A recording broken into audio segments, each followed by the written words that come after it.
There are a myriad of allegations here. I counted them at 3. The third one states, quote, that he forced her down onto a bed, pushed her face into the mattress, and forcibly raped her. Why is this just civil? Why is this not a criminal investigation? Or why is that the case? It's one of the unanswered questions in all this. We don't know, Stephen A., if she went to police, if she reported this to police. And if she didn't report it to police and police didn't know about it, it would be hard for them to do anything about it. A lot of times in cases like this, people will not go to the police. And again, not saying one thing about the accusations or another, but I've seen in many cases where people are victims of assault and they feel like it's an uphill battle. They feel like their life is going to be dragged to the mud and it's something they don't want to do. No.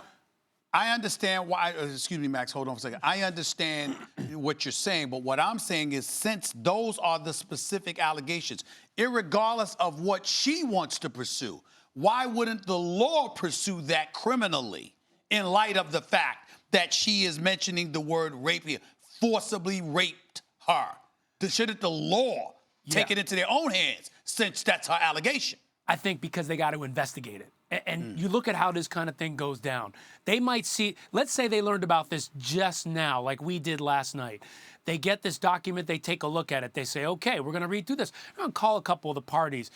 When you have a case like this where it's he said, she said, you obviously want to talk to the principals, but you don't have a lot of evidence. You might not have a lot of physical evidence. So you want to talk to all the parties and then methodically move to the point of what do we do now? Does this rise to the level of a criminal charge based on what we know and believe from the people we've talked to? So I think you can look at this and say, man, this seems like a criminal case right away.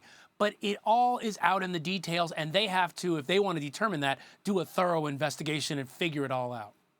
Ryan, normally in these cases, you wait till the facts come out. There's a presumption of innocence, and we wait and see. If this remains, however, merely or exclusively a civil case, the burden of proof is not the same as in a criminal case. It is not guilty beyond a reasonable doubt. It's by the preponderance of evidence, meaning more likely than not.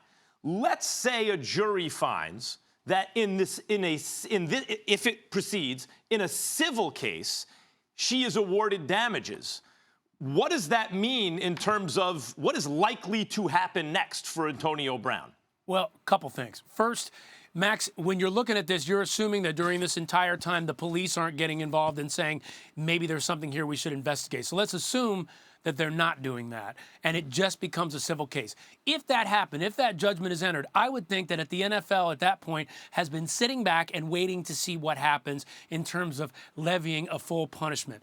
And they're going to now have this information, they're going to have the conviction, and then they'll make a decision. Now, at that point, you've got a decision in a court of law, even if it's civil, even if it's at a lower burden, saying that a jury of your peers agreed that something happened here that caused the need for damages, something possibly the jurors thought was criminal. So I think in that particular case, you could see the NFL throwing the book at them. Now, I say all that to say, we're assuming, again, that the police aren't getting involved in this.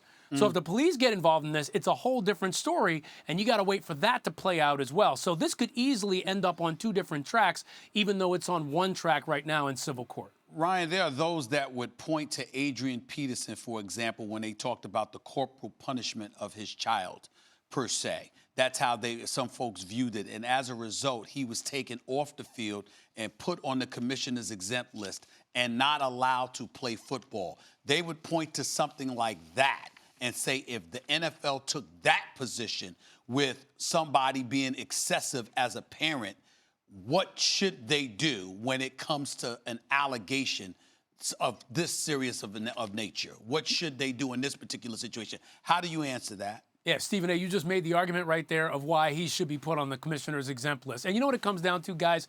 It comes down to what the NFL has been saying about not condoning any sort of sexual assault. We are in an environment today where when survivors make claims, when accusers make claims, we want to err on the side of believing them, of saying their claims are valid. Let's research these claims, let's figure out what happened, but at the same time, let's err on the side of belief. If that's the case, especially given the precedent with Adrian Peterson and others, you look at this and you say, well, maybe if that's the line we have been towing, if we have been saying that we are concerned about this kind of behavior, we don't want to be seen as condoning it, you got to take them off the field. And then you say, let's take them off the field. Let's figure this thing out. If we were wrong, then we will reinstate them.